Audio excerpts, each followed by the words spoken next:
Well, I had Doug take me to the train station in Campbell, California. This is a perfect setting, I thought, for the VeloMini Plus because it's just so small. Like, look at that. This is it. It's completely encased in the canvas bag. This thing even has backpack straps, so you could wear it around if you wanted. You could pick it up. I did some measurements earlier today. The bike weighs 29 pounds. That's pretty impressive. A lot of the ones I see end up weighing like 45, 50, even more than 50 pounds. So this is really one of the lightest. He was telling me you could actually take the seat off as well and stow it in there. But I wanted to be able to, you know, just show you how it looks, and exciting feature. And here's the bike completely folded up, as compact as it gets. You can see it's got the Welgo plastic folding platform pedals. Seat is all the way down. Really long seat post, 503 millimeters. Most of them are like 350. So it's really long, and when it's all the way down like this, it locks it so that that rear swing arm can't come undone. The tires touch just a little bit right there, but I noticed that if you lift it up by the seat, you can actually wheel it around like this, which is kind of nice. And then of course there's the, you know, just lift at the center. 29 pounds, really, you know, pretty impressive how light this thing is. There's the folding telescoping height stem, the other folding pedal. I've got all the measurements back at the site so you can get an idea for how long it is, how wide it is. Doug, would you go ahead and maybe help me unfold this? Yep. First thing you do is just lift the seat up. Here. Look at the chain too. This is one of the coolest things. It has a plastic guide, so it really hugs the chain on both sides. It's not going to drop off very easily. It did, you know, it looks a little sloppy when it's in that folded position, but we've folded and unfolded this a bunch of times today. Never fell off. It's the handlebars. There we go. And then the kickstand. Yeah, I love the fact that it has a kickstand. It's not like super adjustable, but yeah, kind of keeps it from falling down. There's the last pedal.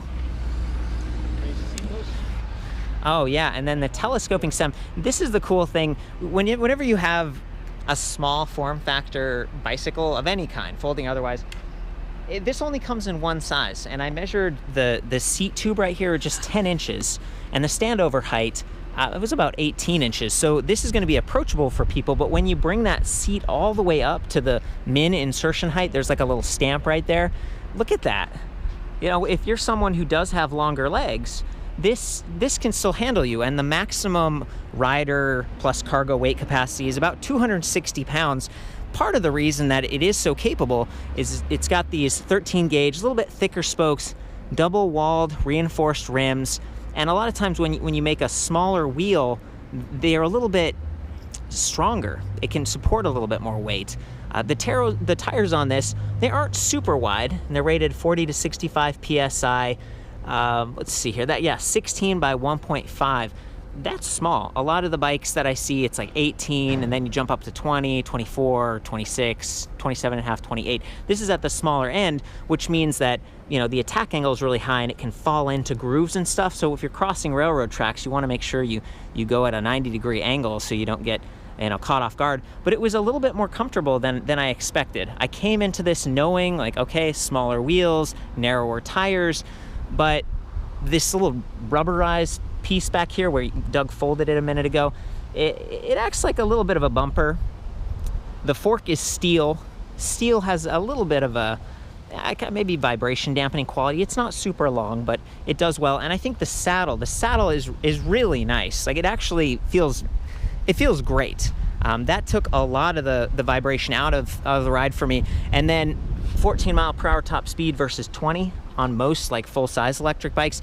That's part of why I think it feels comfortable. So we come up to the grips. These are standard rubberized grips. I love that they match, even though this side is a twist throttle.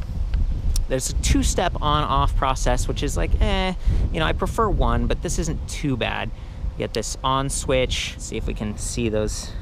There we go. Got some shade. 5 bars on that battery indicator. 20% increments roughly, and then low, medium, high pedal assist. You just press plus, plus, plus. Got blue and red. It looks pretty nice.